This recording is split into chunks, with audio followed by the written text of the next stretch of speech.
Magandang araw mga kaibigan. Bigyan natin ng reaction, opinion itong article published sa ABS-CBN News kung saan magkasalungat ang pahayag ng Pangulong Marcos at pahayag ng mga PhilHealth officials. Mga 2 days ago, nag-anunsyo ang Pangulo, nag-report na para siyang spokesman ng PhilHealth. Sabi niya, I have ordered PhilHealth for an amnesty. Sa mga hindi nakakabayad ng contribution ng PhilHealth, may amnesty kayo. Samantalahin nyo na ito at wala kayong multa. Something like that. Ang ganda yung announcement niya dahil instead na magmulta yung mga kumpanya o mga self-employed individuals dahil may amnesty, ay di automatic, walang interest. Magbayad ka lang. O, ito ngayon, nagsalita ang PhilHealth. Sabi, hindi automatic. So, magkaiba. Ang Pangulo, announce siya ng announce, hindi niya kinukuha yung detalye. Basta lang makapag-announce ng something good, yun lang, diretso announcement. Ngayon, napaldo siya. Nakakaya. Ito, PhilHealth says interest waiver on unpaid contributions not automatic. Kung napakinggan nyo yung announcement ng Pangulo, I have ordered PhilHealth to grant amnesty. So kung amnesty, wala na interest. Ngayon, meron din palang interest. Grabe, oh. The PhilHealth Insurance Corporation on Friday clarified that the one-time waiver on the interest of unpaid premium is not automatic, as the waived fees would depend on how soon employers can settle the pending contribution. Parang katulad din sa zero billing na pinagmalaki sa hospital ba? Sa mga DOH sa hospital. Pinagmalaki ng Pangulo sa kanyang SONA last July. Zero billing sa lahat ng DOH hospital. Nako. Lumalabas, hindi rin pala. Depende. May mga criteria. Ganyan ang Pangulo. Ang galing niyang mag-announce ng napakagandang announcement to make it appear na ang ganda yung ginagawa niya. But in reality, iba. So ako, natuwa ako nung mag-announce siya ng amnesty.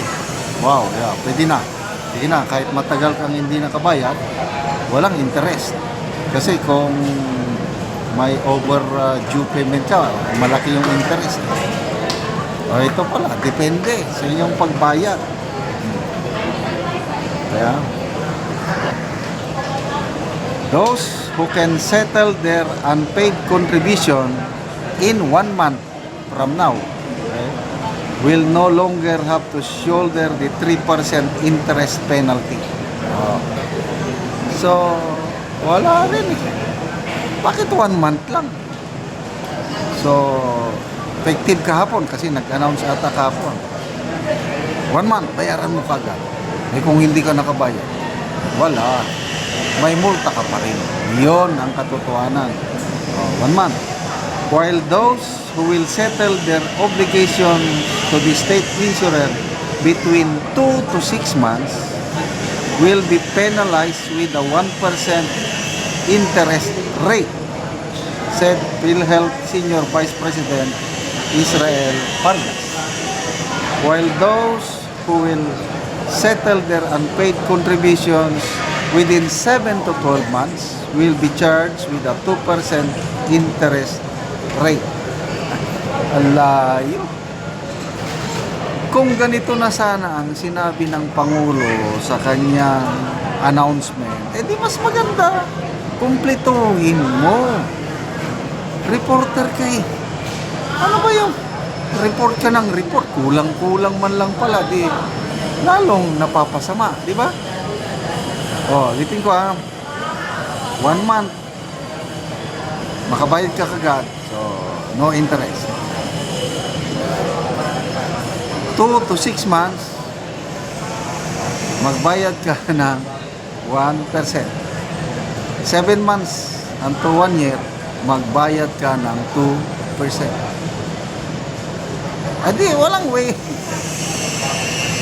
Walang real amnesty. Ay, nako. Oh. Ito, sa dagdag ng PhilHealth, they need to apply and may mga kondisyon na dapat masunod bago po natin maaprubahan yung waiver ng interest ng mga employers. Ano pa? They can also negotiate kung gaano nila katagal babayaran. Mayroon pong negosasyon na mangyayari. Kung hindi sila makakahabol, sila ay mape-penalize through the application of surcharges.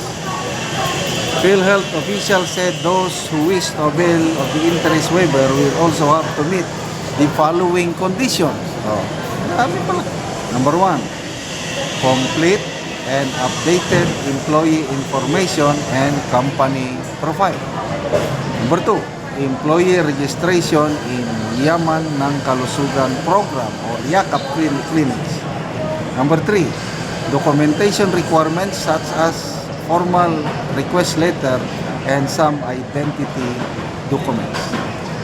PhilHealth will release the full guidelines later this month, including policies for self-employed Filipinos who wish to settle their unpaid contributions with the state health insurance. So, ang uunahin po natin ay those employed, sabi ng PhilHealth.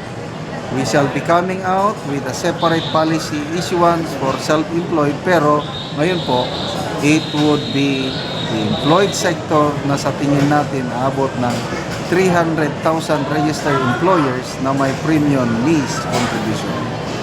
Lumalabas ngayon, marami ang hindi nagbabayad ng PhilHealth contribution. Bakit?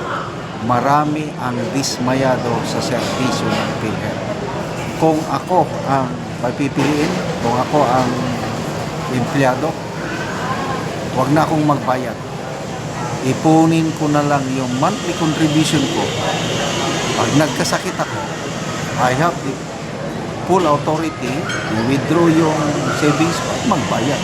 Hindi katulad ngayon, niloloko lang tayo ng PhilHealth nito. Tingnan nyo yung 60 billion na ginastos nila kung saan-saan.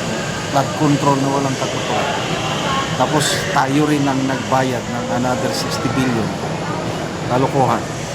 Salamat mga kaibigan sa inyong pagsubaybay sa ating channel. Nakakatulong kayo ng malaki sa tribong Talandig ng Bukidnon dahil ang income natin sa channel na ito is pantulong po sa tribo. Bimigay tayo ng mga libreng yero at pako para makapagpatayo sila ng mas maayos na tahanan. Panoorin niyo ang video na ito. Si nanay ang natagaan og yero o mag-atop na sila. O karon mo na ni ang balay ni ante nga natagaan na mo og yero. Nanay. Yung isa. Madi. Oh, hindi na anay sa remote yan. Silupin lang so naay tubig tungod sa ulan.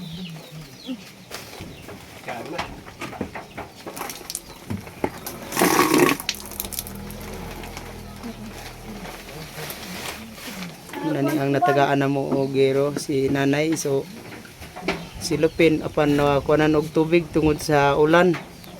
Sa istro ba yan awaan?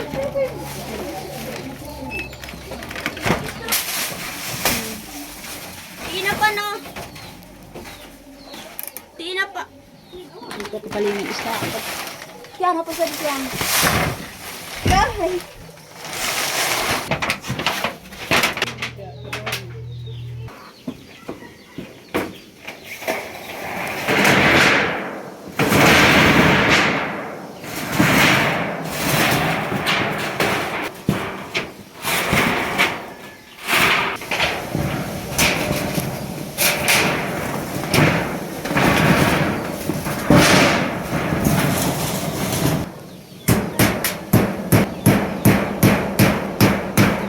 karon uban na gyud ang balay ni tatay ug nanay, so nakabanagid sila atok. Nagpasalamat ko sa nag-sponsor sa sin kay dili na kit ko makapalit sa sin tungod sa akong maintenance ng mga tambal. May akong makakwarta ko gamiton na ako sa akong maintenance kay na prostate cancer ako. Salamat sa Salamat sa Ginoo nga Ginoo. naay naghatag sa amo. Salamat. Bigyan siya sa Espiritu Santo nga tagaan ni og sin. Salamat